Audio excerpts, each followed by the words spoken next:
Hello guys, magandang tanghali. Nakaupo muna tayo dito guys. Kasi nagtutupi ako. Ayan. Nagtupi ako guys. Ayan o, dami kong pinagbukyas ako ng mga nilabahan.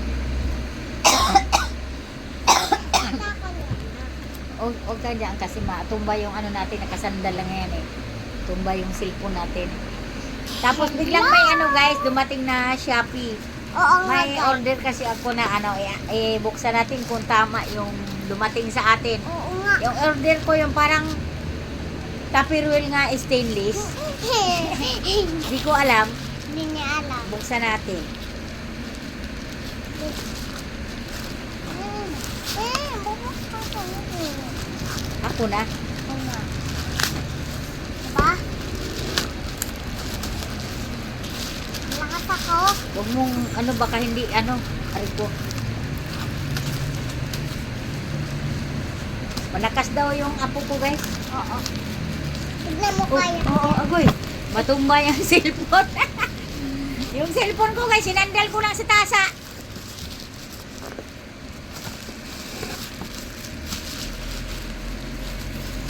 Ako na dyan. Ako na. Oh, kita mo yung apo ko, siya na daw kay hindi wala akong lakas. Ayan. Tapos ito. Ayan. Tingnan natin kung ano kalaki kay sa picture yung pinapakita pag nagsasalita sila sa live, parang manlalaki. Oh! Ang bugo? Oh! Oh! Sus! Meron kuko. Akala ko malalaki. Ito. Ito na siya guys, ito. Oh. Pwede na. Kuko! Oo. Ito yung mga takip. Kasi nagustuhan ko yung ano kasi nga pagka ano tawag nito pag mayroong try natin. Marami akong Tupperware na ano yung Tupperware na mga plastic sa mga Tupperware talaga.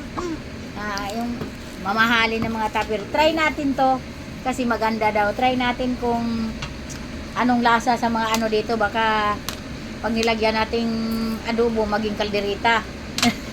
Joke lang. Joke lang na na marunong na mag-joke ang lola guys, no? Ayan. O, 5 piraso, 250 sa Shopee. Kasi doon sana ako mag-order yung may nag-live. Sabi nung anak ko, ano daw, hindi daw, ano. Ayan. Pwede na. 5 pieces, 1, 2, 3, 4, 5. Ayan, pinakita ko lang sa inyo. Dumating ngayon lang. Kaya, huminto muna ako sa pagtutupi. Ituloy ko na ang aking pagtutupi. Nagkatupi na ako ng 1 piraso. Ayan, thank you for watching. Ayan, may maganda na tayo sa Tupperware kasi. Kaso lang parang ano lang itong Tupperware. Yung takip parang ano lang ba, yung binibili natin na parang yung sa Claire na ano lang, malalambot siya. Madaling mag-crack. Ayan, thank you so much. Magandang tanghali sa lahat.